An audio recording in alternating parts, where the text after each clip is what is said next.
Hello friends, कैसे हैं आप लोग। I hope you all are well and doing well. आज हम लोग क्लास 10th हिस्ट्री के एक महत्वपूर्ण टॉपिक पर चर्चा करेंगे। लेनिन के द्वारा जारी की गई नई आर्थिक नीति अर्थात नेप क्या था। 7 नवंबर 1917 के बोल्शेविक क्रांति के बाद लेनिन समाजवादी अर्थव्यवस्था लागू करता है, जिसे युद्ध साम्यवाद कहा गया अर्थात वार कम्युनिज्म कहा गया था।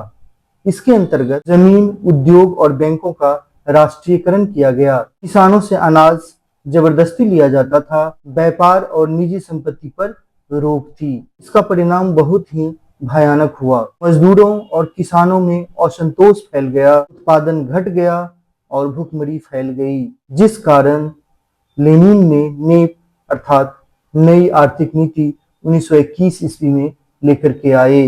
नेप नेप को अगर हम सिंपल लैंग्वेज में समझें तो समाजवाद की ओर एक लचीला कदम था, अर्थात बैक फुट पर लिया गया फॉरवर्ड स्टेप था। नेप के अंदर बहुत सारी विशेषताएं थी। नेप का मुख्य उद्देश्य रूस में आर्थिक स्थिरता लाना था। नेप के तहत कृषि में निजी स्वामित्व की अनुमति दी गई, अर्थात किसान अब राज्य को अनाज देने के बदले बाजारों में बेच सकते हैं। उत्पादन कर की व्यवस्था की गई।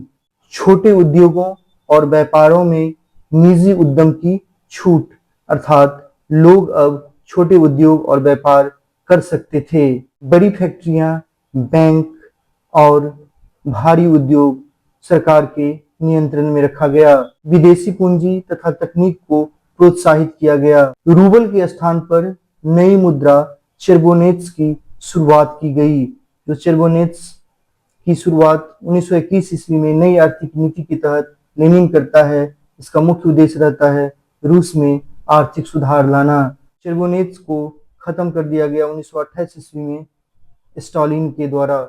इस तरह से लेनिन रूस में सामाजिक आर्थिक स्थिरता लाने के लिए नई आर्थिक नीति 1921 ईस्वी में लेकर के आते हैं और बहुत हद तक वह सफल भी होते हैं। Thank you my learner.